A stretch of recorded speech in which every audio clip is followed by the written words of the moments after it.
Welcome back to guys. आपका अपने YouTube channel ultimate physics and math में स्वागत है गाइस। और आज हम बात करेंगे क्लास 12 के चैप्टर 9 में। टॉपिक है हमारा some natural phenomena due to the sunlight, यानी कि सनलाइट की वजह से कुछ नेचुरल फिनोमिना होता है, उसके बारे में बात करेंगे। जैसे कि रेनबो फॉर्मेशन, और जो हमारा स्काई है वो ब्लू दिखाई देता है, और उसी तरीके से जो है हमारे क्लाउड है वो वाइट दिखाई देते हैं। वो किस वजह से दिखाई देते हैं उसके बारे में आज हम बात करेंगे गाइस, ठीक है। तो सबसे पहले हम बात करते हैं रेनबो फॉर्मेशन की। रेनबो क्यों बनता है गाइस, और रेनबो कब बनता है गाइस, तो इस चीज़ के बारे में बात करते हैं। रेनबो फॉर्मेशन क्या होता है कि एक फिनोमिना है गाइस, ठीक है। Rainbow formation the phenomena occur due to the combination effect of the जो है रिफ्रैक्शन, ठीक है गाइस, TIR और डिस्प्रेशन गाइस। इन तीनों ही टर्म्स को एक साथ कंबाइन करके एक फिनोमिना बनता है। किसकी वजह से? एक स्फेरिकल वाटर ड्रॉप होती है उसकी वजह से गाइस, ठीक है। अब हम बात करते हैं किस तरीके से कि एक स्पेशल वाटर ड्रॉप की वजह से ये तीनों ही रिएक्शन एक साथ होती है ना, तो उससे हमारे पास एक क्या बनता है, एक रेनबो बनता है गाइस, ठीक है। तो उस फिनोमिना को हम क्या बोलते हैं? रेनबो बोलते हैं गाइस, ठीक है। अब इस रेनबो फॉर्मेशन के लिए कंडीशन होती है, और वो कंडीशन क्या होती है गाइस, देखिए।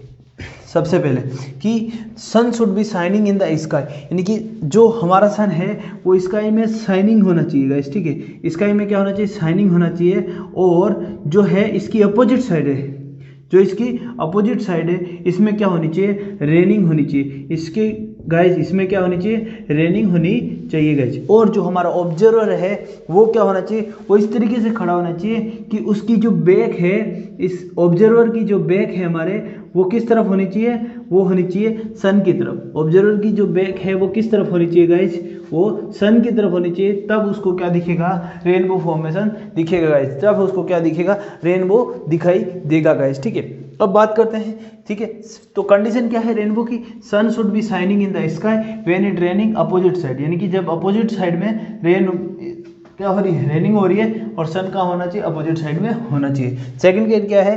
The observer must be stand with his back towards the sun, यानी कि ऑब्जर्वर इस तरीके से खड़ा होना चाहिए कि उसकी बैक किस तरफ हो? सूरज की तरफ हो, और वो दिखाई देख किस तरफ? जिस साइड में बारिश हो रही है हमारी गाइस, ठीक है। ये होगी हमारी कंडीशन। अब बात करते हैं टाइप ऑफ रेनबो, ठीक है। हम बात करते हैं टाइप ऑफ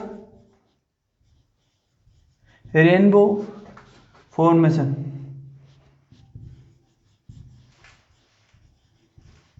ठीक है। तो रेनबो फॉर्मेशन जो होता है उसके कितने टाइप होते हैं? देखो, रेनबो फॉर्मेशन जो होता है गाइस नॉर्मली दो तरीके से हो सकता है, और दो तरीके से, एक प्राइमरी और एक सेकेंडरी।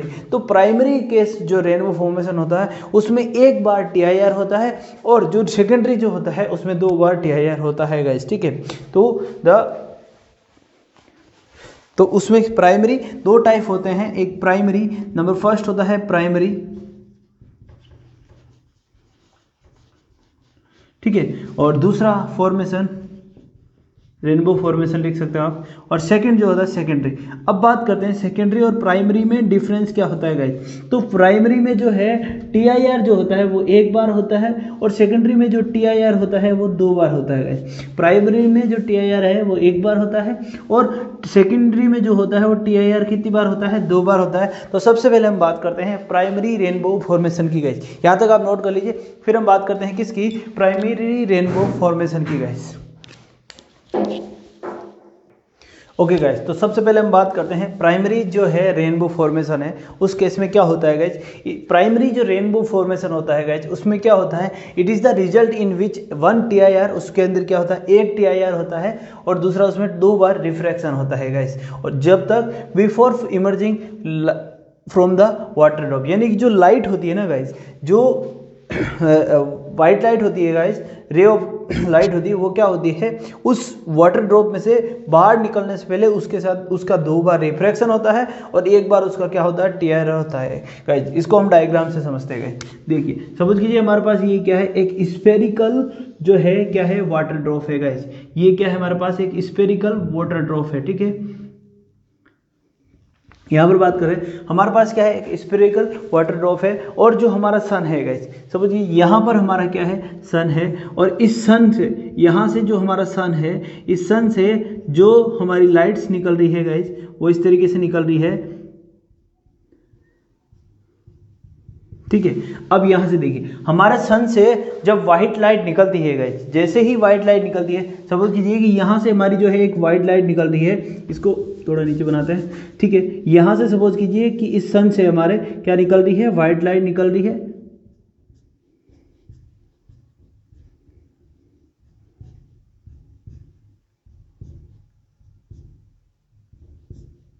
तो यहाँ पर हमारे पास क्या है, सन है, और यहाँ से हमारे पास क्या निकल रही है, वाइट लाइट निकल रही है गाइस, ठीक है।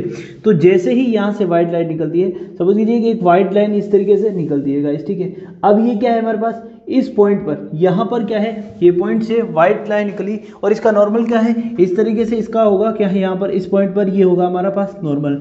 अब ये जो रे लाइट है, रे ऑफ लाइट है, ये क्या होगी यहाँ पर, अब इसका क्या होगा, इसमें रिफ्रैक्शन होगा, और रिफ्रैक्शन से इसका क्या हो जाएगा गाइस, डिस्पर्शन हो जाएगा, और वो किस तरीके से होगा, इस तरीके से, ठीक है, डिस्पर्शन हो जाएगा। अब सबसे ऊपर जो है हमारी रे ऑफ लाइट कौन सी आएगी, यहाँ पर हमारे डिस्पर्शन की वजह से ये क्या हो जाएगा, ये आर और ये वोयलेट गाइस, ठीक है। तो इसका क्या हो गया, यहाँ पर डिस्पर्शन हो गया गाइस। अब डिस्पर्शन होने के बाद यहाँ पर इसका क्या होगा, इसका रिफ्रैक्शन हो गया, रिफ्रैक्शन से इसका डिफ्रेक्शन हुआ, डिस्पर्शन हुआ, और अब क्या हुआ, ये रेड और ये इनकी क्या हो गया, अलग अलग हो गई। और अब इस पॉइंट से इस पॉइंट पर इसका क्या होगा, कंप्लीट टीआईआर होगा, यानी कि टोटल इंटरनल रिफ्रैक्शन होगा गाइस, टोटल इंटरनल रिफ्रैक्शन होगा। अब ये इसमें टीआईआर में क्या होगा गाइस, ये टीआईआर के लिए जो एंगल जो होता है गाइस, इस टीआईआर के लिए हमारे पास जो एंगल होगा वो कितने डिग्री का होगा गाइस, एंगल जो होता है क्रिटिकल एंगल वो कितना होता है, 48 डिग्री का क्रिटिकल एंगल, जिस कि ये जो है इंसिडेंस रे जो आती है नॉर्मल पर, इस पर कितने डिग्री का एंगल बनाएगी, 48 डिग्री का। तो क्रिटिकल एंगल है ना, क्रिटिकल एंगल थीटा सी यहाँ पर कितना होगा, 48 डिग्री का, 48 डिग्री का, जिसकी वजह से इसका क्या होगा, कंप्लीट क्या होगा, टीआईआर होगा। इसकी वजह से यहाँ पर इसका क्या हो जाएगा, कंप्लीट टीआईआर हो जाएगा गाइस। आगे बात समझ में, तो यहाँ से ये क्या होगी, रिफ्रैक्ट होके हमारी जो ये रे ऑफ लाइट है वो क्या होगी, इस तरीके से आएगी, ठीक है गाइस। आगे बात समझ में, तो यहाँ से ये हमारी रे ऑफ लाइट क्या होगी, रिफ्रैक्ट होगी, और इसलिए यहाँ पर आ गई, ठीक है। अब वही सेम केस हमारे पास किसके लिए होगा, ये वोयलेट के लिए होगा, और ये भी रिफ्रैक्ट होके ये लाइट यहाँ पर होगी, और यहाँ से इसका क्या होगा गाइस, यहाँ से अब इसका क्या होगा, रिफ्रैक्शन होगा गाइस। यहाँ पर इसका क्या होगा, वापस से रिफ्रैक्शन होगा, और वो किस तरीके से होगा, इस तरीके से आएगा गाइस। ये जो रिफ्रैक्शन है वो इस तरीके से आएगा, और जब रिफ्रैक्शन होने के बाद ये जो एंगल बना रही है ये कितना, 40 डिग्री का, और ये जो एंगल है हमारा ये कितना है, 40 डिग्री का बनाएगी। वोयलेट जो रे है वो कितना बनाएगी, 40 डिग्री का, और जो है रेड राइट जो है रे है वो हमारा जो एंगल बनाएगी कितना बनाएगी, 42 डिग्री का गाइस। ये जो एंगल बनाएगी कितना डिग्री का, 42 डिग्री का गाइस। आगे बात समझ में, चलो। तो यहाँ पर इसका क्या हुआ, यहाँ पर कंप्लीट टीआईआर हुआ, यहाँ पर क्या हुआ, इसका टीआईआर हुआ, रिफ्लेक्शन हुआ, टोटल इंटरनल रिफ्रैक्शन हुआ गाइस, ठीक है। तो टीआईआर के लिए यहाँ पर कंडीशन जो क्रिटिकल एंगल था वो कितना था, 48 डिग्री का था गाइस, ठीक है। और यहाँ पर इसका क्या हुआ, दो बार क्या हुआ, इसका दो बार इसका रिफ्रैक्शन हुआ, और एक बार क्या हुआ, टीआईआर हुआ। तो इससे जो रेनबो बन रहा है गाइस, ये रेनबो जो बन रहा है ये वॉयलेट कलर होगा और ये रेड कलर होगा, इसी के बीच में जो बाकी सारे कलर होगा। तो इससे जो रेनबो बनेगा गाइस उसको हम क्या बोलते हैं, प्राइमरी रेनबो बोलते हैं गाइस, उसको क्या बोलते हैं, प्राइमरी रेनबो। तो ये केस किसके लिए है, प्राइमरी रेनबो के लिए गाइस, नोट कर लीजिए गाइस। फिर हम बात करेंगे सेकेंडरी रेनबो के लिए। तो प्राइमरी रेनबो की जो कंडीशन हमने देखी थी उसको हम यहाँ पर नोट कर लेते हैं।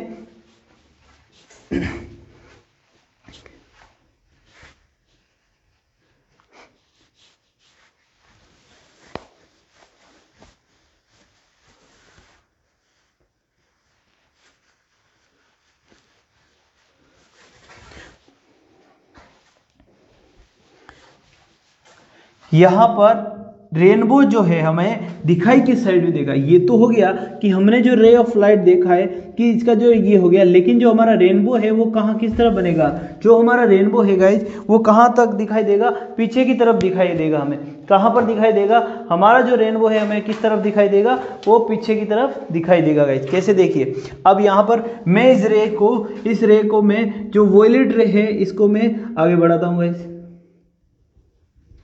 ठीक है। ये जो रे है, रे ऑफ लाइट है, इसको हम आगे बढ़ाते हैं, और ये जो है रेड लाइट है, ये जो है इसको हम आगे बढ़ाते हैं। तो इस तरफ ये जो ऊपर दिखेगा रेड, और ये जो दिखेगा वो कौन सा होगा, वॉयलेट होगा। तो हमें जो रेड जो हमारा है प्राइमरी जो होता है ना, प्राइमरी रेनबो है, उसमें रेड जो कलर दिखता है वो ऊपर की तरफ, और वॉयलेट कलर जो होता है वो क्या होता है, बॉटम की तरफ दिखता है। तो प्राइमरी में रेड कहाँ दिखता है, हमें ऊपर की तरफ दिखता है, और वॉयलेट कलर जो है वो हमें कहाँ दिखता है, नीचे की तरफ दिखाई देता है गाइस। ठीक है, चलो गाइस अब देखते हैं, यहाँ पर हम लिख लेते हैं कि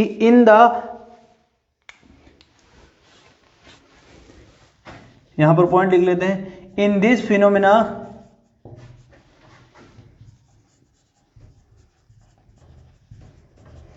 red colour is on the top, या लिख सकते हो in this rainbow red colour is on the top, and जो वॉयलेट कलर है, हमारा जो वॉयलेट कलर है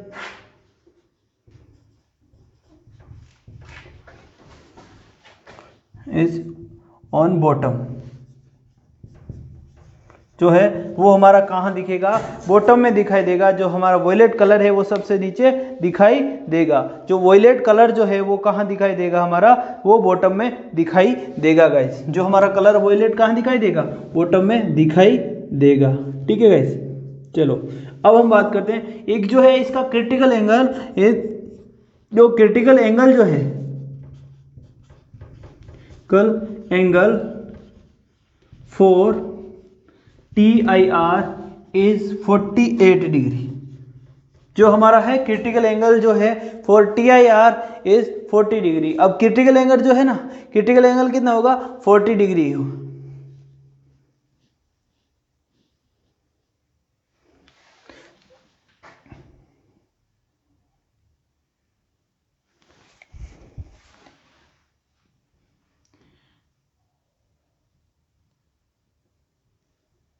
sorry, critical angle is 48 degree. ठीक है, अब हमें क्या चाहिए कि कंप्लीट TIR के लिए हमारा जो एंगल है वो किससे बड़ा होना चाहिए, TIR से जो है 48 डिग्री से बड़ा होना चाहिए गाइस। ठीक है, यहाँ से नोट कर लीजिए। अब हम बात करेंगे सेकेंडरी जो है हमारा, हम बात करेंगे नेक्स्ट है जो हमारा सेकेंडरी रेनबो फॉर्मेशन। अब फर्स्ट रेनबो फॉर्मेशन में TIR कितनी बार होता है, एक बार होता है, और सेकेंडरी जो रेनबो फॉर्मेशन है उसमें TIR जो होता है हमारा कितनी बार होता है, 2 बार होता है गाइस। यहाँ तक नोट कर लीजिए गाइस। फिर हम बात करते हैं सेकेंडरी रेनबो फॉर्मेशन के बारे में गाइस। ओके गाइस, तो अब हम बात करते हैं सेकेंडरी जो है rainbow formation. Secondary rainbow formation का केस क्या होता है गाइस, इसमें जो होता है, इसमें जो पहली बात तो है, इसमें जो TIR होता है ना गाइस, वो कितनी बार होता है, 2 बार होता है। इसमें जो TIR होता है, कंडीशन जो TIR होती है, TIR इफेक्ट जो होता है वो कितनी बार होता है, वो 2 बार होता है गाइस। इसमें TIR इफेक्ट जो कितनी बार किया जाता है, वो 2 बार किया जाता है गाइस। ठीक है, और इसमें जो रेड कलर होता है ना, जैसे फर्स्ट में हमने देखा था रेड कलर क्या था, टॉप पर था, और वॉयलेट कलर क्या था, बॉटम में था। इसमें जो है रेड कलर बॉटम में रहेगा, और जो वॉयलेट कलर है वो क्या रहेगा, टॉप पर रहेगा। तो in this case red colour is the at the bottom and the violet is the at the top guys. ठीक है, अब हम बात करते हैं किस तरीके से गाइस। तो सपोज कीजिए यहाँ पर हमारे पास क्या है, एक क्या है, यहाँ पर इस जगह हमारे पास है एक, चलो एक वाटर ड्रॉप है गाइस, और यहाँ पर जो है हमारा, इस बार यहाँ पर हमारा क्या है गाइस, ये क्या है, सपोज कि यहाँ पर क्या है, हमारे पास एक सन है गाइस। ठीक है, इस सन से हमारे पास क्या निकल रही है, ये है रे ऑफ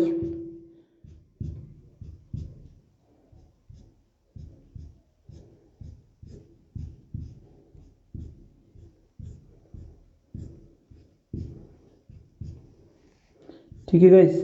चलो, तो यहाँ से सन है, इस सन से हमारे पास क्या है, वाइट लाइट आ रही है इस तरीके से। सपोज कीजिए हमारे पास इस सन से एक हमारे पास क्या आ रही है, एक वाइट लाइट आ रही है जो कि इस तरीके से आ रही है।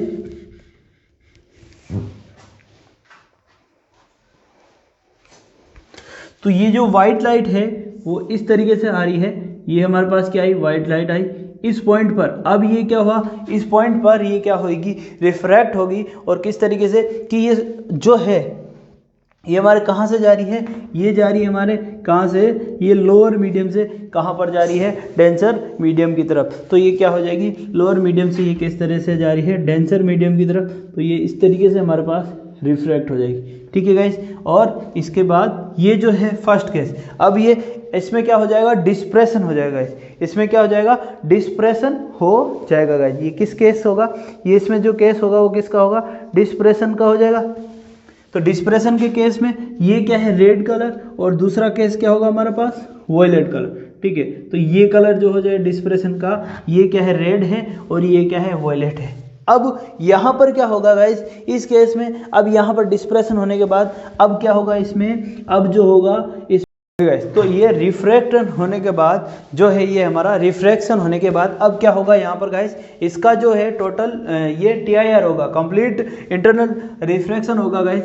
उसमें क्या है गाइस, यहाँ पर देखिए जो ये रे है, यहाँ से ये रेड लाइट है, ये क्या होगी गाइस, इस तरीके से ये यहाँ पर आ जाएगी, ठीक है। यहाँ से ये रिफ्लेक्ट हुई और ये यहाँ पर आ गई, ये है क्या, रेड, ठीक है। और ये जो वॉयलेट लाइट है गाइस, ये भी रिफ्रैक्ट होके इस तरीके से यहाँ पर आ जाएगी, तो ये क्या होगी, ये होगी वॉयलेट कलर। अब यहाँ से ये वापस इसका क्या होगा, टोटल इंटरनल रिफ्रैक्शन होगा, और वो क्या हो जाएगा, ये यहाँ पर आ जाएगी, ये रे ऑफ लाइट ये क्या हो जाएगी, रिफ्रैक्ट होकर यहाँ पर आ जाएगी। और ये जो है वॉयलेट कलर हमारे पास जो है रिफ्रैक्शन हो गया, वो कहाँ जाएगा, यहाँ पर। ये जो है वॉयलेट कलर जो है ये रिफ्रैक्शन होकर कहाँ पर आ जाएगा, यहाँ पर। और ये जो रेड कलर है ये क्या है, रिफ्रैक्शन होकर कहाँ आ जाएगा, यहाँ पर, इस जगह से, ठीक है गाइस। तो ये हो गया हमारे पास, क्या हो गया, 2 बार TIR हो गया, एक बार यहाँ पर, दूसरी बार ये पर। तो इस कंडीशन में हमने क्या कहा था कि जो सेकेंडरी हमारे रेनबो ड्रॉ बनता है उसमें क्या होता है, 2 बार क्या होता है, TIR होता है, और 2 बार ही इसमें क्या होता है, रिफ्रैक्शन होता है गाइस, ठीक है। तो ये क्या है हमारे पास, ये रेड है, और ये क्या है हमारे पास, ये वॉयलेट है। अब इसका गाइस क्या होगा, ये रिफ्रैक्शन हो जाएगा इस तरीके से, और दूसरा जो है इसका ये हो जाएगा हमारे पास इस तरीके से, ठीक है। तो ये जो एंगल बना रहा है वॉयलेट कलर, वो कितना डिग्री, 50 डिग्री का, और ये बना रहा है 50 डिग्री का। जो रेड कलर जो बन रहा है वो कितने का बन रहा है, 50 का, और ये जो बन रहा है 53 का बन रहा है गाइस, ठीक है। अब बात करते हैं गाइस, अब इसमें जो रेनबो बनेगा गाइस, इसमें जो रेनबो हमारा बनेगा, अब यहाँ से जो हमारी इमेज है वो इस तरीके से पीछे जाती हुई दिखाई देगी, ठीक है गाइस। देखिए हमारी जो रेनबो है वो पीछे इस तरीके से जाती हुई दिखाई देगी, और ये जो है इस वॉयलेट कलर इस तरीके से हमारा जो है। तो अब ये जो बन रहा है ना, हमारा जो रेनबो बन रहा है, इसमें वॉयलेट कलर क्या आ जाएगा, अपर, और रेड कलर जो आ जाएगा वो क्या हो जाएगा, लोअर साइड में। तो बॉटम में क्या आएगा, रेड कलर आएगा, और अपर में जो क्या आएगा हमारे पास, वॉयलेट कलर आ जाएगा गाइस, ठीक है। तो इसमें क्या हुआ, इस केस में हमारे पास क्या हुआ, 2 बार TIR हुआ और रिफ्रैक्शन हुआ गाइस, ठीक है। और ये जो एंगल बना रहा है ये 50 और 53 बन रहा है। बस इसमें ध्यान रखने वाली बात क्या है गाइस, इसमें VR जो है वॉयलेट कलर अपर साइड में होता है, और जो है रेड कलर वो बॉटम में होता है गाइस। तो इस तरीके से हमारे पास जो है सेकेंडरी रेनबो फॉर्मेशन है वो हो जाती है तैयार गाइस। इस तरीके से रेनबो बनता है गाइस, ठीक है। चलो नेक्स्ट बात करते हैं, ये ऑब्जर्वर है, ठीक है। यहाँ पर क्या है, ऑब्जर्वर है हमारा, इस तरीके से हम देख सकते हैं हमारा ऑब्जर्वर है। चलो गाइस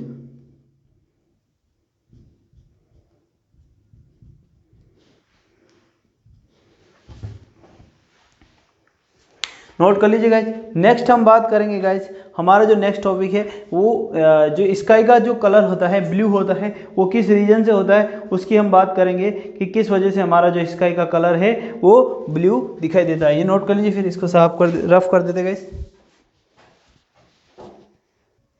ओके गाइज, तो नेक्स्ट टॉपिक है हमारा स्कैटरिंग ऑफ द लाइट। तो स्कैटरिंग ऑफ द लाइट क्या है गाइज, कि हमने कभी देखा होगा कि एक बंद कमरा है दिन के टाइम में, और उसमें से एक छोटी सी खिड़की खुली हुई होती है, तो हमें जो पार्टिकल, डस्ट पार्टिकल होते हैं बिल्कुल वाइट वाइट, हमें क्या होता है, डस्ट पार्टिकल दिखाई देते हैं गाइज। तो वो डस्ट पार्टिकल क्यों दिखाई देते हैं, वो स्कैटरिंग ऑफ द लाइट की वजह से दिखाई देते हैं। और स्कैटरिंग ऑफ लाइट क्या होती है कि कोई छोटा सा पार्टिकल होता है और उस पर अगर व्हाइट लाइट गिरती है ना, तो ये छोटा, इतना छोटा होता है, इसकी वेवलेंथ से भी छोटा होता है। क्या होता है, जिस लाइट की जो वेवलेंथ होती है ना उससे भी छोटा होता है। तो इसमें क्या होता है कि इसकी लाइट का जो होता है ना, ये अलग अलग डायरेक्शन में क्या होता है, स्कैटर हो जाती है गाइस। ये जो हमारी लाइट होती है ना, ये अलग अलग डायरेक्शन में क्या हो जाती है, स्कैटर हो जाती है गाइस। इसी को हम क्या कहते हैं, इस स्कैटरिंग ऑफ द लाइट कहते हैं, यानी कि the scattering of the light basically represent change in the direction of light, यानी कि लाइट की जो डायरेक्शन होती है ना वो अलग अलग हो जाती है, उसी को रिप्रेजेंट करती है गाइस। इसके लिए हमारे जो है रेले साइंटिस्ट थे उन्होंने क्या कहा कि जो है स्कैटरिंग ऑफ द लाइट वो डायरेक्टली प्रोपोर्शनल होती है किसके, 1/λ⁴ के, ठीक है। तो ये इसके प्रोपोर्शनल, इनकी वेवलेंथ, ये क्या है वेवलेंथ जितनी ज़्यादा होगी स्कैटरिंग उतनी क्या होगी, जो है स्कैटरिंग उतनी ही क्या होगी हमारे पास। जैसे कि अगर हम बात करते हैं रेड लाइट की या अदर लाइट की, तो उसमें क्या होता है रेड लाइट में सबसे कम स्कैटरिंग होती है, ठीक है। और अब देखिए जैसे रेड लाइट में क्या होती है, रेड लाइट जो होती है हमारी, उसमें रेड लाइट में क्या होती है, हमने पिछले लेक्चर में देखा था कि उसकी जो होती है ना वेवलेंथ सबसे ज़्यादा होती है। तो सबसे ज़्यादा अगर वेवलेंथ होगी तो स्कैटरिंग क्या होगी उसकी कम, सबसे कम होगी, और जिसकी वेवलेंथ सबसे कम होगी उसकी स्कैटरिंग क्या होगी, सबसे ज़्यादा होगी गाइस, ठीक है। तो अब हम बात करते हैं, तो जितनी ज़्यादा वेवलेंथ होगी उतनी ही कम स्कैटरिंग होगी। तो रेड कलर की वेवलेंथ सबसे ज़्यादा होती है, इसलिए उसकी स्कैटरिंग क्या होती है, सबसे कम होती है गाइस। तो रेड कलर की स्कैटरिंग क्या होती है, सबसे कम होती है। इसी वजह से जो हम रेलवे सिग्नल या अदर सिग्नल के जो लिए जो लाइट यूज़ करते हैं, वो हम कौन सी लाइट यूज़ करते हैं, वो रेड लाइट यूज़ करते हैं, ताकि कोहरे या धुंध के मौसम में उसकी स्कैटरिंग कम हो और दूर से हमें क्या दिखाई दे, वो रेड लाइट दिखाई देती है गाइस, ठीक है गाइस। और वॉयलेट कलर जो होता है उसमें स्कैटरिंग सबसे ज़्यादा होती है, और उसके बाद ब्लू। अब बात करते हैं हम, जो है स्काई का कलर जो होता है ना गाइस, वो ब्लू क्यों दिखाई देता है, स्काई का कलर भी जो ब्लू दिखाई देता है ना गाइस। अब स्कैटरिंग के लिए कंडीशन क्या होती है कि जो एक्स जिस पार्टिकल से टकरा कर स्कैटरिंग होती है ना, उसकी वैल्यू लैम्डा से बहुत ही छोटी होनी चाहिए गाइस, उसे लैम्डा से छोटी होनी चाहिए। तब जब लैम्डा इस जो जिस पार्टिकल से ये टकरा रही है वेवलेंथ से छोटी है गाइस, तो उसमें स्कैटरिंग हो रही है। और वो स्कैटरिंग किस तरीके से हो रही है, अब उसमें क्या होगा गाइस, जैसे स्काई है, स्काई में बहुत ही छोटे छोटे बहुत सारे पार्टिकल है, और जो व्हाइट लाइट आती है सन से, वो क्या होती है उस बीच में उन पार्टिकल से टकरा कर क्या हो जाती है, स्कैटरिंग हो जाती है उसकी,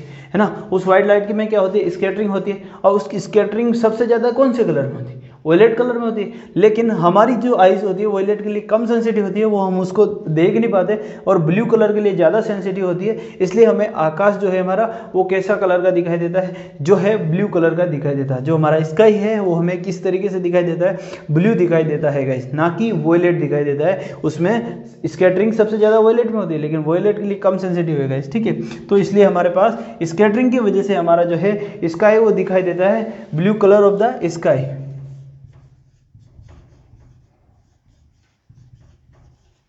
ऑफ द स्काई।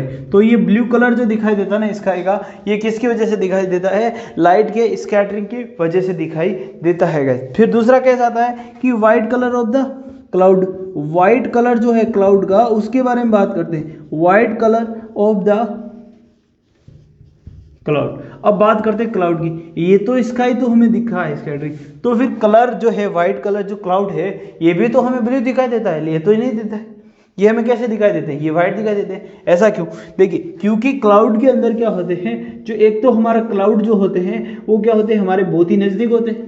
दूसरा केस, क्लाउड के अंदर बहुत सारे पार्टिकल होते हैं, वाटर ड्रॉप्स, डस्ट, है ना, आइस, और बहुत सारे पार्टिकल होते हैं, इम्प्योरिटी कुछ होती है, एसिड वगैरह भी।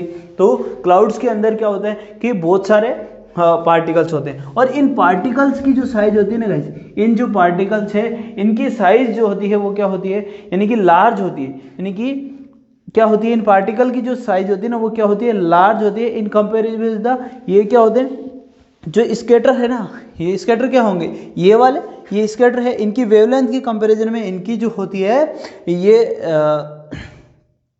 सॉरी गाइस, इनकी जो ये स्कैटर है डस्ट पार्टिकल या फिर हम आइस ड्रॉप को बोल सकते हैं, तो इनकी जो है साइज जो होती है इन कंपेयर टू वेवलेंथ में ये ज़्यादा बड़े होते हैं गाइस। और जैसे ही बड़े होते हैं इसकी वजह से ये जो स्कैटर करते हैं ना, तो इसके अंदर ये क्या होता है हमारे पास डिस्पर्शन कम शो होता है, और हम इसमें क्या होती है हमारी सेंसेशन जो होती है वो गाइस, वो इसको वाइट ही देख पाती है गाइस, क्योंकि ये जितने भी कलर्स होते हैं ना ये मर्ज हो जाते हैं, क्या हो जाते हैं, वाइट कलर के जितने भी इसके डिस्पर्शन होता है ना वो सारे वापस क्या हो जाते हैं, मर्ज हो जाते हैं गाइस, ठीक है। तो इस पॉइंट को आप नोट कर लेते हैं कि जो वाइट कलर है, या फिर मैं इसको यहाँ पर लिख देता हूँ एक बार।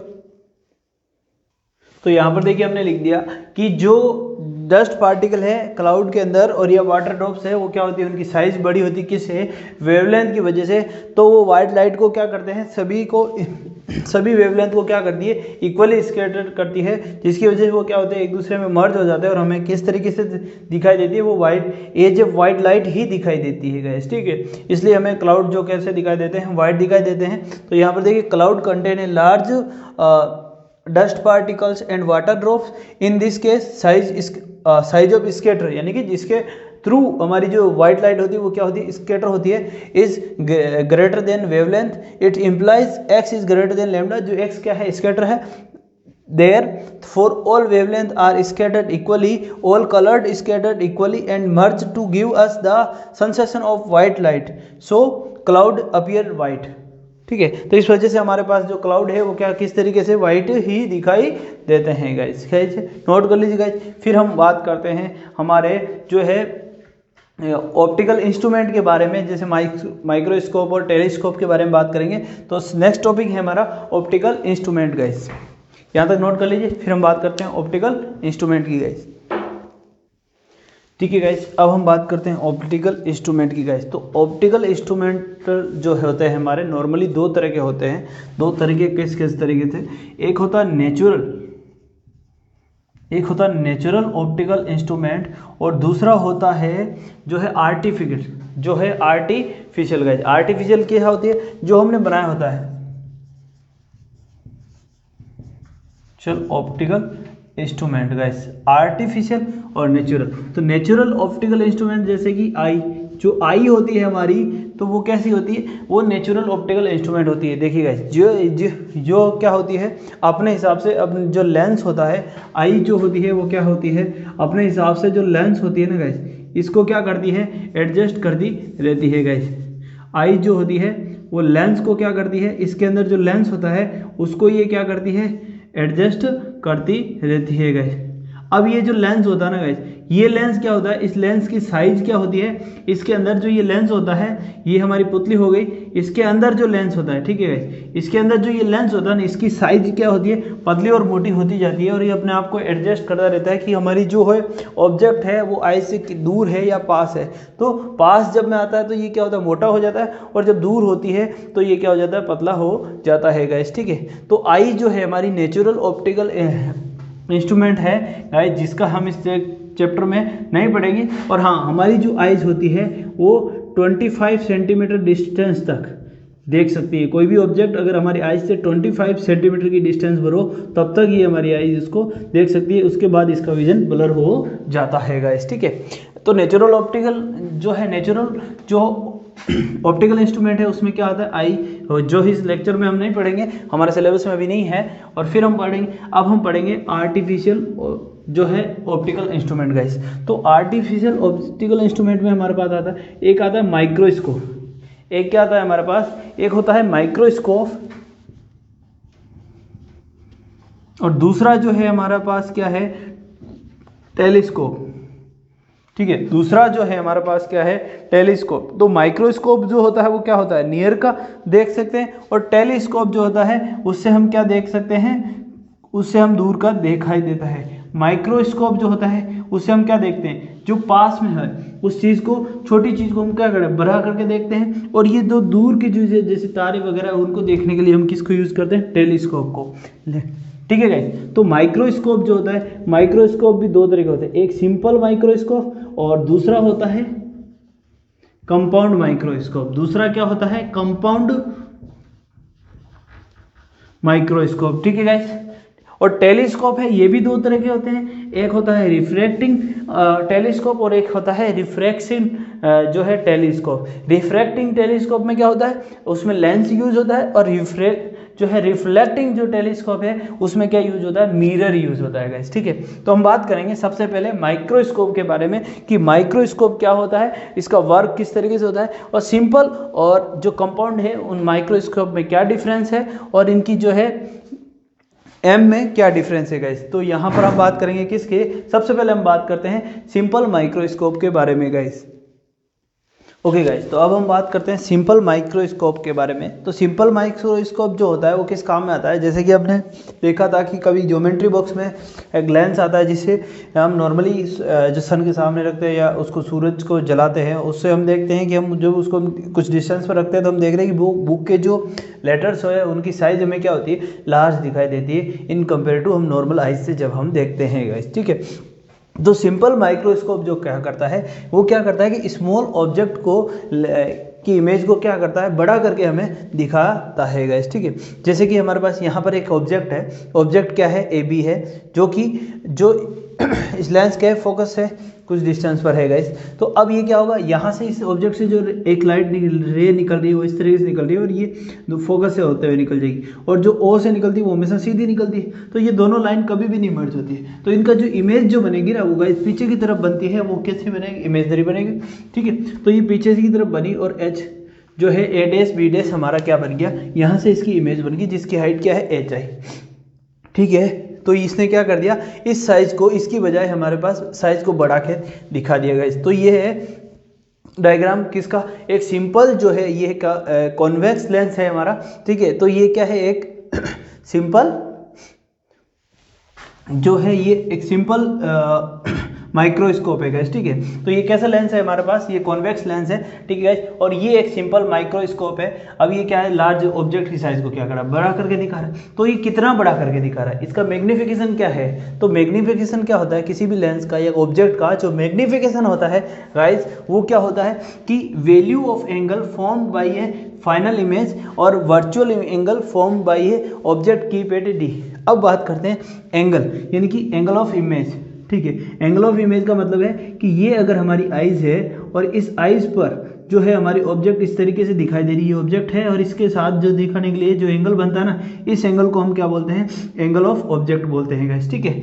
अब बात करते हैं कि ये जो एंगल है ना कितना फॉर्म कर, ये ऑब्जेक्ट है जो इस पर कितना एंगल फॉर्म कर रही है गाइस, ठीक है। तो ये रेशियो है किसका, वर्चुअल एंगल फॉर्म बाय ये फाइनल इमेज, यानी कि जो फाइनल इमेज बन रही है उसके द्वारा, और जो है value of angle form by ये object keep at a distance कहाँ है, डी पर। यानी कि डी क्या है, डी जो है हमारी एक वो डिस्टेंस है 25 सेंटीमीटर होती है ना डी, तो जिसके बाद हमारी आंखों को वो ऑब्जेक्ट दिखाई देना बंद हो जाती है। तो डी पर सबसे बड़ी दिखाई देती है, डी से दूर जाएगी तो छोटी छोटी दिखाई देती है, जैसे जैसे जैसे जैसे पास आती है तो हमें ये कोई भी ऑब्जेक्ट जो होती है वो क्या होती है, बड़ी दिखाई देती है, और डी पे सबसे बड़ी दिखाई देती है। सबसे बड़ी हमें ऑब्जेक्ट कहाँ पर दिखाएगी, डी पर, जो कि क्या है यहाँ से 25 सेंटीमीटर, क्योंकि डी से आगे तो ये हमें दिखाई ही नहीं देगी, ठीक है ना। तो 25 सेंटीमीटर तक हमें क्या होती है, ऑब्जेक्ट एकदम क्लियर दिखाई देती है, और ये इसी साइज पर हमें सबसे बड़ी दिखाई देती है गाइस। तो इसका एंगल अलग अलग होता है। तो ये जो एंगल बनता है ना, इसी एंगल को हम बोलते हैं एंगल जो है विजुअल एंगल बोला जाता है गाइस, ठीक है। अब हम बात करते हैं, तो यहाँ पर हमें दो तरह के विजुअल एंगल दिया, एक visual angle form bye a final image, यानी कि जो फाइनल इमेज है ना ये, इसके द्वारा जो विजुअल एंगल बनाया जा रहा है, ये एंगल है, इस एंगल को हम क्या कहते हैं, बीटा कहते हैं। ये क्या है, बीटा एंगल है, ठीक है गाइस। ये एंगल जो है हमारा, ये कैसा एंगल है, ये बीटा एंगल है हमारा, ठीक है गाइस।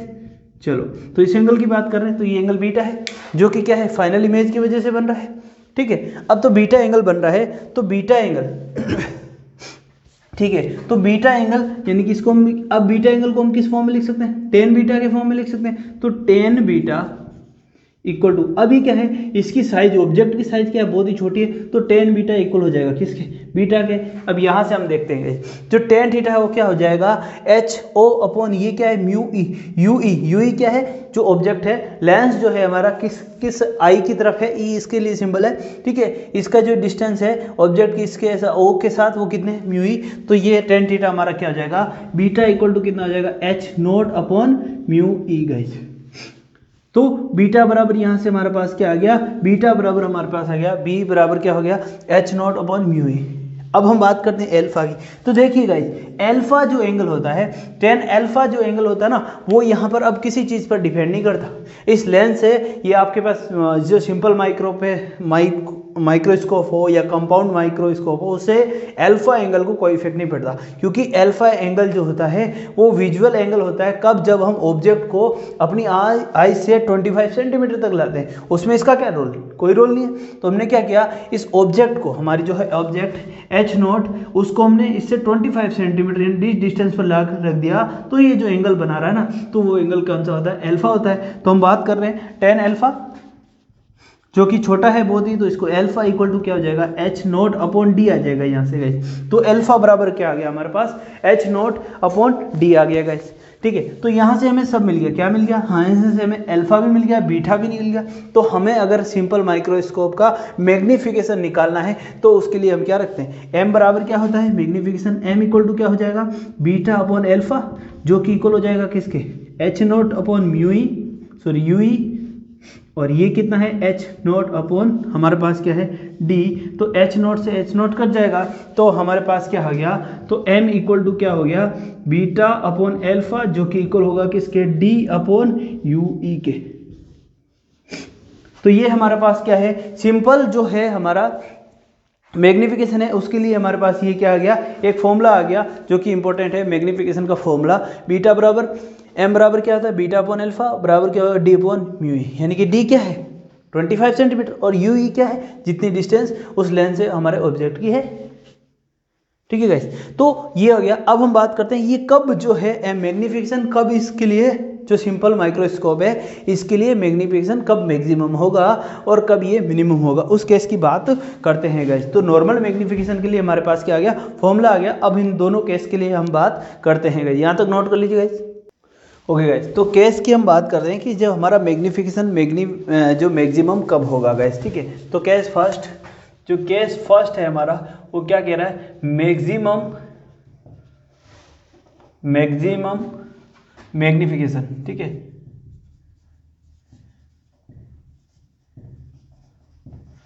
तो मैक्सिमम मैग्नीफिकेशन के बारे में जब हम बात कर रहे हैं तो मैक्सिमम मैग्नीफिकेशन हमें पता है कि कोई भी ऑब्जेक्ट जो हमें सबसे बड़ी कब दिखाई देती है, जब हम उसको कहाँ से रखें, 25 सेंटीमीटर यानी डी डिस्टेंस पर रखते हैं, तो हमें क्या होता है, वो मैक्सिमम दिखाई देती है गाइस, ठीक है। तो उसके लिए हमें क्या पता है कि जो हमारी इमेज क्या बन रही है, final image is form at distance, यानी कि इसका मतलब केस क्या है कि फाइनल इमेज जो है, final image is formed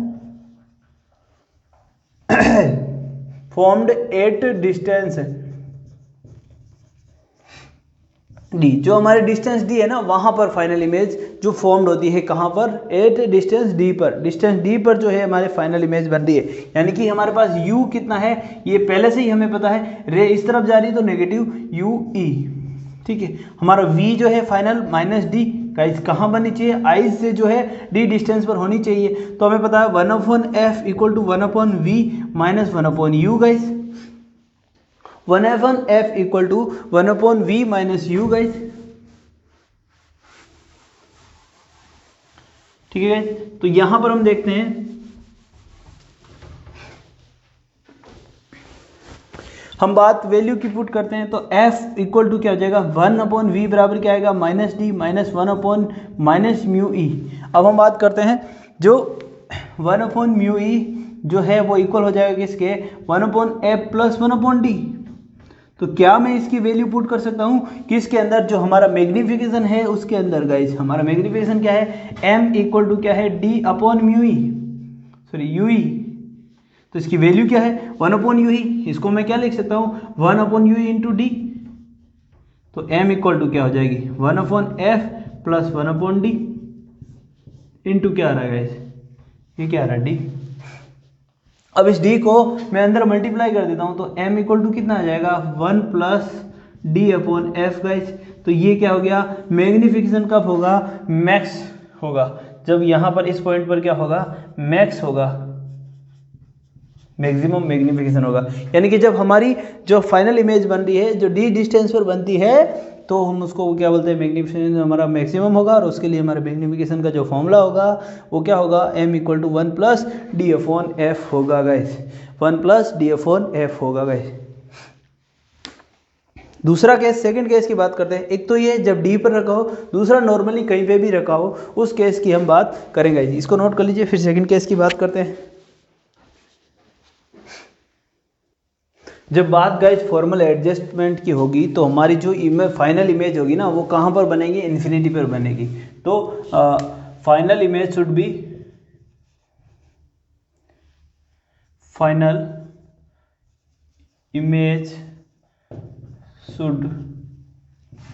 B at infinity. जब हमारी फाइनल इमेज इन्फिनिटी पर हो तो u इक्वल टू हमारे पास क्या होगा, minus U E, v equal to क्या होगा हमारे इन्फिनिटी, तो 1/f equal to 1/v minus 1/u guys, 1/u, तो 1/f इक्वल टू 1/इन्फिनिटी माइनस 1/माइनस यू ई, तो 1 यहाँ से आ जाएगा 1/u ई इक्वल टू क्या हो जाएगा 1/f। तो यहाँ से हम बात कर सकते हैं m जो है वो कितना हो जाएगा, m होता है हमारा d अपॉन क्या होता है म्यू ई, तो m इक्वल टू हो जाएगा d को क्या लिख सकते हैं d अपॉन f गाइस। तो इस केस में हमारे पास क्या आ जाएगा, m इक्वल टू क्या आ जाएगा d अपॉन f आ जाएगा। ठीक है गाइस, नॉर्मल केस में ये हो जाएगा हमारे पास मैग्निफिकेशन m इक्वल टू क्या हो जाएगा d अपॉन f। नोट कर लीजिए गाइज। फिर हम बात करते हैं हमारा जो है कंपाउंड माइक्रोस्कोप है उसके बारे में गाइज, यहाँ तक नोट कर लीजिए। फिर हम बात करेंगे किसकी, कंपाउंड माइक्रोस्कोप है उसके बारे में गाइज।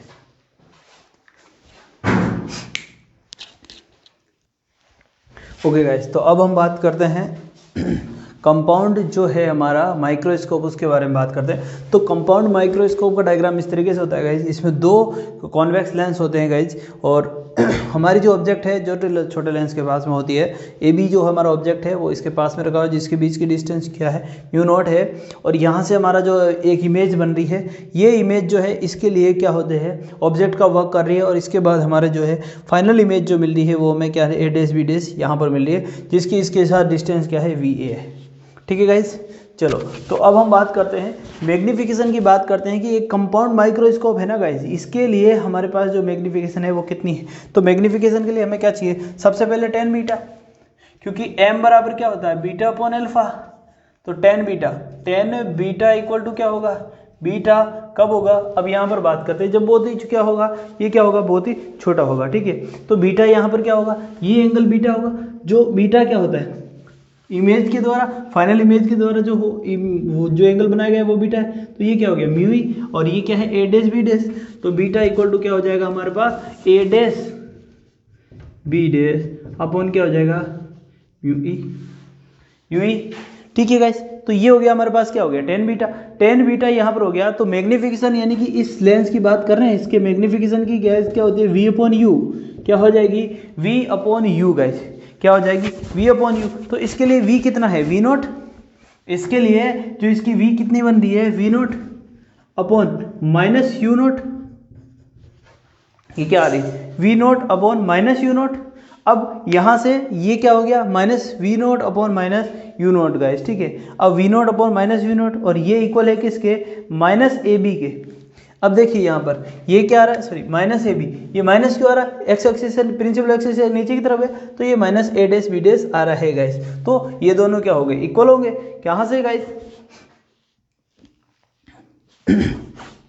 तो अब हम बात करते हैं, ये जो मैग्निफिकेशन है ये इक्वल होगा किसके, ये h और v जो है u height h1 upon h2 के, तो ये हो जाएगा a डैश b डैश। ठीक है, यहाँ पर देखते हैं a dash b dash minus upon A B के, ये किसके इक्वल हो जाएगा a डैश और b डैश, ये इक्वल हो जाएगा किसके ए बी के।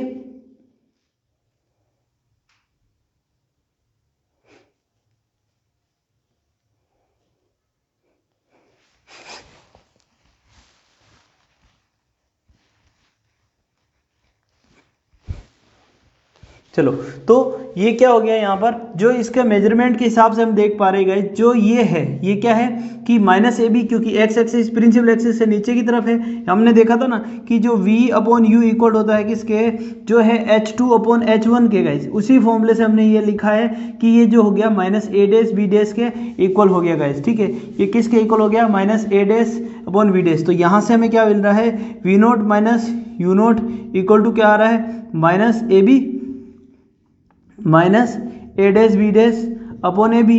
तो हमें क्या चाहिए, हमें तो ये चाहिए ए डैश बी डैश की वैल्यू, तो A dash B dash equal to क्या आ रहा है V note upon mu you not into क्या आ रहा है ए बी गाइस, क्या है mu not into A B guys, ये क्या आ रहा है हमारे पास, ये वैल्यू आ गई हमारे पास। अब माइनस से माइनस क्या हो जाएगा, कट जाएगा ना गाइस, क्यों मल्टीप्लाई होगा तो ये हो जाएगा A dash B dash equal to यहाँ से V not upon U naught V O U O upon, अब ए बी कितना है गाइस एच ओ, तो ये हो जाएगा एच ओ। तो ए डैश बी डैश की अपने वैल्यू मिल गई। अब इसकी वैल्यू हमें इसमें पुट करनी, तब हमें बीटा की वैल्यू मिलेगी। तो बीटा की वैल्यू के लिए हमें क्या किया, इस वैल्यू को इसमें पुट किया, तो ये क्या हो गया V not upon U not H not upon क्या आ रहा है म्यू ई, क्या आ रहा है mu not upon mu E,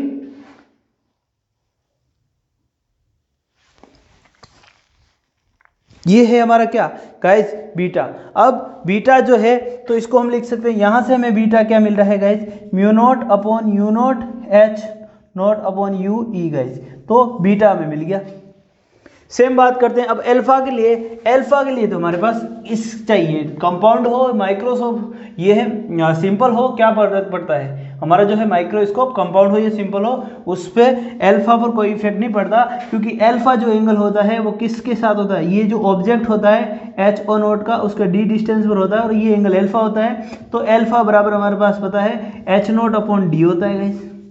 alpha बराबर हमें पता है कि हमारा जो अल्फा एंगल होता है ना वो कितना होता है हमेशा एच नॉट अपॉन क्या होता है डी होता है, ये अल्फा फिक्स होता है डी डिस्टेंस पर ऑब्जेक्ट की डिस्टेंस होती है। तो मैं इसको यहाँ पर लिख दूँ साइड में स्पेस की वजह से, तो अल्फा बराबर क्या होगा एच नॉट अपॉन क्या होगा डी। अब वैल्यू पुट करनी, हमें क्या चाहिए मैग्निफिकेशन, एम इक्वल टू क्या होगा beta upon alpha, value put कर देते हैं V not H not upon U not mu E upon क्या होगा अल्फा बराबर कितना होगा H not into D guys, तो यहाँ से ये कट जाएगा गाइज, अब डी आ जाएगा ऊपर, तो यहाँ से हमारे पास जो है मैग्निफिकेशन ऑफ एम की वैल्यू आ जाएगी गाइज। जो कंपाउंड के लिए हमें जो मैग्निफिकेशन चाहिए वो क्या आ रही है, तो यहाँ से डी ऊपर आ जाएगा, डी अपॉन यू ही हो जाएगा, ठीक है गाइज। तो जो m इक्वल टू क्या आ रही है हमारे पास m V note upon U not into D upon क्या आ रहा है म्यू ई, तो ये क्या आ रही है हमारा मैग्निफिकेशन आ रहा है। अब इसको किस फॉर्म में लिख सकते हैं, d और जो u है ना गाइज d अपॉन यू ही, ये क्या है डिस्टेंस है हमारे पास, तो इसको हम लिख सकते हैं m not into M E के गाइज। तो m इक्वल टू क्या लिख सकते हैं यहाँ पर m इक्वल टू हम लिख सकते हैं इसको m not into M E guys, ठीक है। तो मैग्निफिकेशन फॉर कंपाउंड माइक्रोस्कोप के लिए हम m क्या लिख सकते हैं m not into M E लिख सकते हैं गाइस, ठीक है।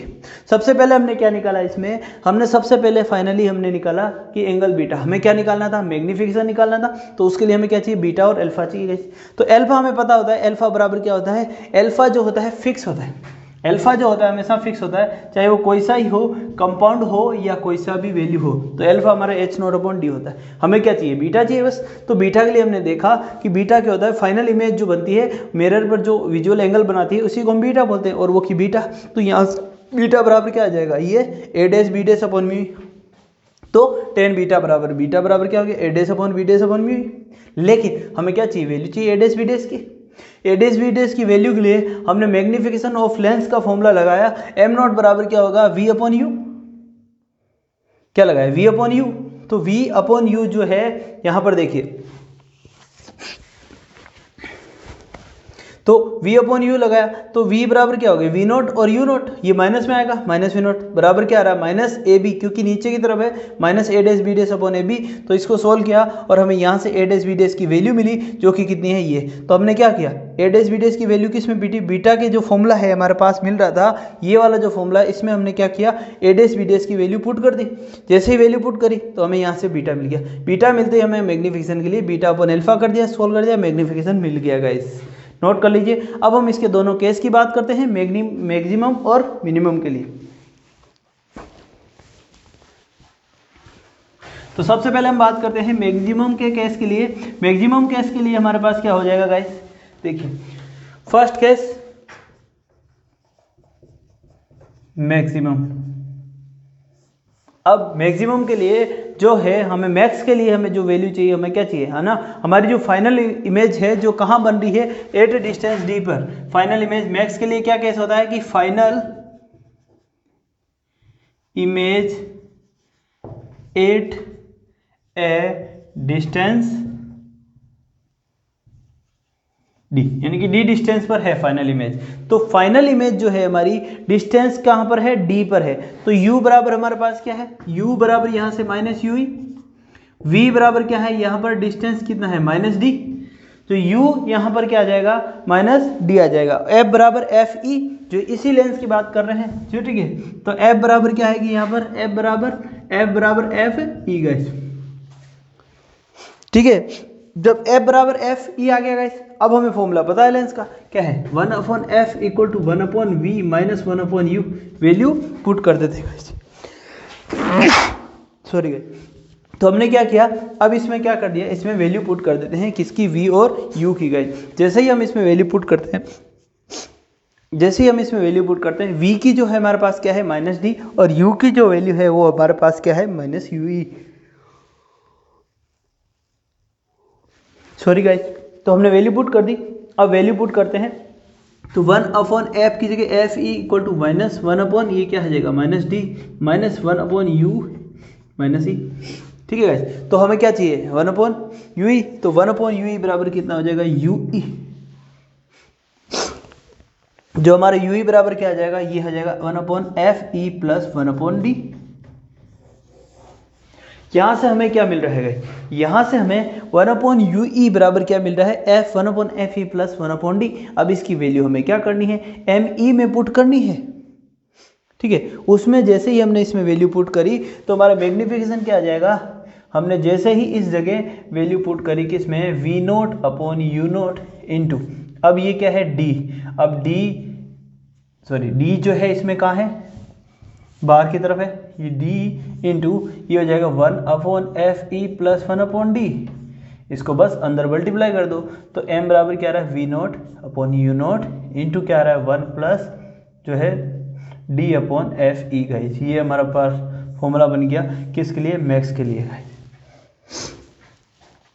तो मैक्स का हमारे पास यहाँ पर फॉर्मूला आ जाता है गाइस। नेक्स्ट हम बात करते हैं, इसी को नॉर्मल के लिए फॉर्मूले की बात करते हैं, तो उसमें जो हमारी इमेज बनेगी वो कहाँ पर बनेगी, इन्फिनिटी पर बनेगी। और इस तरीके से जिस तरीके से हमने पिछला बार किया था, फर्स्ट केस नोट कर लीजिए, यहाँ पर हम बात करते हैं सेकेंड केस की।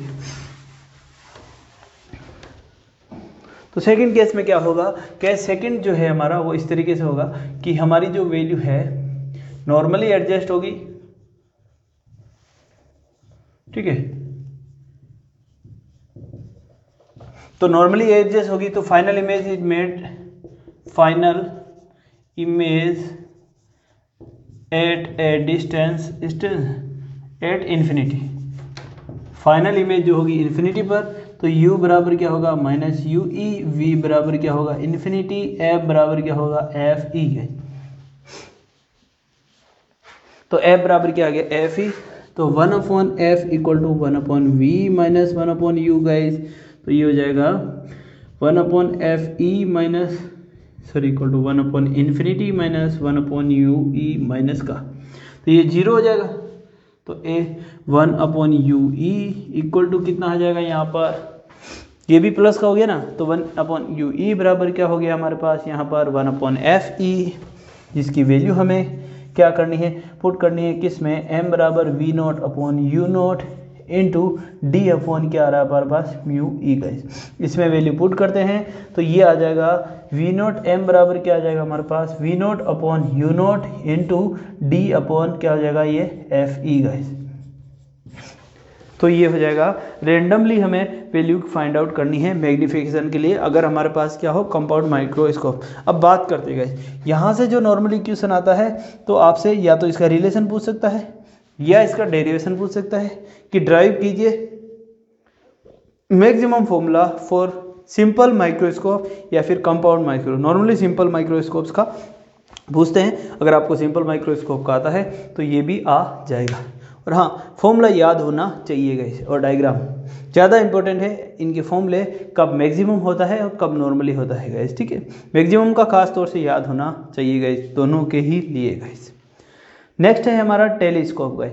टेलीस्कोप की बात करते हैं हम गाइस। टेलीस्कोप भी दो तरह के होते हैं, हमने देखा था गाइस पिछले अभी थोड़ी सी देर पहले हमने बताया था कि टेलीस्कोप जो होता है उसके इसमें भी हमारे पास जो है दो तरीके की टेलीस्कोप में क्या होता है गाइस, ये इसका अपोजिट होता है, उल्टा, उसमें बड़ा और छोटा होता है। टेलीस्कोप जो होता है वो भी दो तरीके के होते हैं।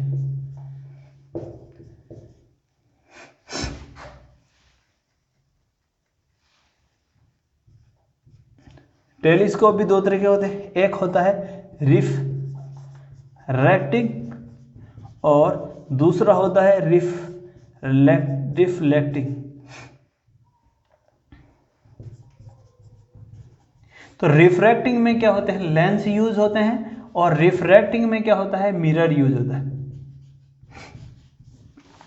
दोनों ही जगह क्या होता है, मिरर यूज होता है। तो टेलीस्कोप क्या होता है, नॉर्मली जो टेलीस्कोप होता है उसकी आप डेफिनेशन लिख सकते हैं कि टेलीस्कोप क्या होता है, a telescope is an optical instrument, हम लिख सकते हैं a telescope is a optically instrument, optical instrument जो है हमारा, ऑप्टिकल क्या है, एक इंस्ट्रूमेंट है विच,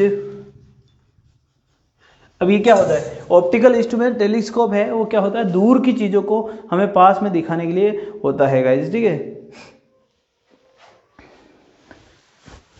जो विच यूज्ड, ठीक है, ये हमारा जो है दूर की चीजों के लिए देखने के लिए होता है, तो which used to observe distance object clearly, जो डिस्टेंस ऑब्जेक्ट है उनको कैसे क्लियरली देखने के लिए, to observe the distance object clearly. जो डिस्टेंस ऑब्जेक्ट है दूर के लिए, तारे सितारे, उनको ग्रह नक्षत्रों के बारे में जो स्टडी करते हैं उनको दूर से देखने के लिए हमें टेलीस्कोप की यूज किए जाती है गाइस, ठीक है। और इसका मैग्निफिकेशन जो होता है, मैग्निफिकेशन जो होता है एम, वो होता है एफ जो है, इसका मैग्निफिकेशन होता है एफ जो not upon F E guys, जो होता है magnification of F not upon F E होता है। एक टेलीस्कोप का मैग्निफिकेशन एम बराबर क्या होता है, F not upon F E guys. F object ये होता है हमारा इसका एफ ऑब्जेक्ट, और ये हो जाएगा हमारा एफ ई गाइस, ठीक है। तो ये उल्टा, सॉरी इसमें ये उल्टा होता है, ये डायग्राम में इसमें नहीं लिख सकते आप, इसको नहीं लिख सकते, उसमें केस में क्या होता है, इस केस में हमारा जो होता है ना डायग्राम क्या होता है, उल्टा होता है, ठीक है। तो इसमें उल्टा होता है। मैग्निफिकेशन जो होता है आप डायग्राम बुक में देख सकते हैं गाइस, ठीक है, या फिर नेक्स्ट क्लास में हम पढ़ेंगे तो उसको एक बार डायग्राम फिर से देख लेंगे। तो m बराबर क्या होता है, F not upon F E, तो यहाँ से मैग्निफिकेशन ऑफ द फॉर्मूला, और ये एफ नॉट है ना, ये क्या focal length of object lens, ये जो है ना इनकी क्या होता है, एफ नॉट जो है, एफ नॉट क्या होता है, focal length of the object lens, F not क्या है, focal length of the object ले, यानी कि जिसके पास में ऑब्जेक्ट है ना उस लेंस की बात चल रही है, focal length of the object lens, ठीक है। और जो है एफ ई जो है फोकल लेंथ ऑफ